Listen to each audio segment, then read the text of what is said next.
All right, I'm going to tell you how I beat OCD rituals. But I got to say, I'm not a professional. I'm just a guy who had OCD. And I found something that works for me. Maybe it'll work for you. Maybe this is bad. I don't know. I've never talked to a doctor about this, but this is how I beat it, and it's changed my life forever. So, um, there's lots of different types of OCD. Uh, I wasn't like the everything's got to be clean guy. I wasn't like the crazy obsessive thoughts guy. I was a tapper. I had tapping rituals, and it was like, uh, I had an air freshener in my car, and if somebody bumped it with their hand, I had to tap it 100 times on each side. Otherwise, my family would die. It was it was hell. I had a bunch of them. There was a bunch of them, and all of them had stakes. It was like, if I don't do this, my penis is gonna fall off. Like crazy, crazy thoughts, crazy shit. But that's OCD. So I always had it, kind of had it. Like as a kid, when I would walk home from school, touch no cracks, like just for no reason. It was just like a thing, and then I would grind my teeth with like the rhythm of my footsteps and just like it was. And I never thought of myself as having OCD, but then in my 20s, it started to manifest in these weird thoughts and rituals where it was like, oh man, that guy coughed. I better tie up my fingers 10 times. 1, 2, 3, 4, 5, 6, 7, 8, 9, 10, or whatever, like things like that. And then it just developed. And then in my late 20s, it was a fucking nightmare.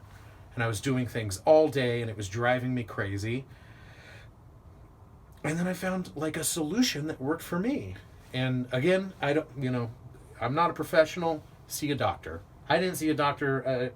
I'm stupid. I didn't see a doctor. I just figured out how to like hack my brain and make it work. But here's what you do. We'll keep this nice and short.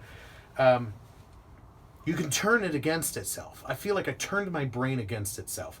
What I did was I said, I have to do one thing every morning. I have to do it every morning. And if I do that one thing, I am not allowed to do anything else. So every morning, I had to do this one thing and then can do no more. And it saved my life, man. Like, so then I just had one thing to do. It wasn't, so then going through, people bumped my air freshener and I was just like, I'm not allowed to tap it because I did the one thing and now I can't. Like, you make the own rules for your own brain and your own mental illness. So like, you can just change the rules, like turn them against themselves. So my thing was, if I just, you could probably pick anything. For me, I'm a Christian. I got to read a Bible verse every day. So for the last 10 years now, every morning I wake up, read a Bible verse, and I go, okay, I'm done. I'm done for the day. I can't. I'm not allowed to do anything else. And now, God, I haven't done any tapping rituals in so long, and I wake up and I do my one thing.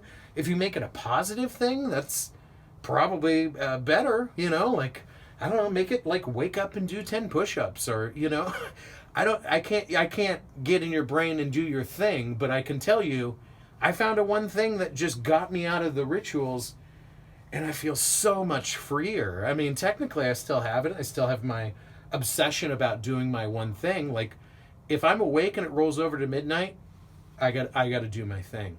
But I mean, it beats the hell out of like the constant attack of I got to do these rituals and pay attention to every minute detail. Or so it's been tremendously freeing for me. So I mean, if it works for you, great. But again, I'm not a professional. I'm just a dude who had OCD, or I guess has it, but found a way to manage it. So, find your one thing. Do that one thing, but don't do fucking anything else. Don't do anything else.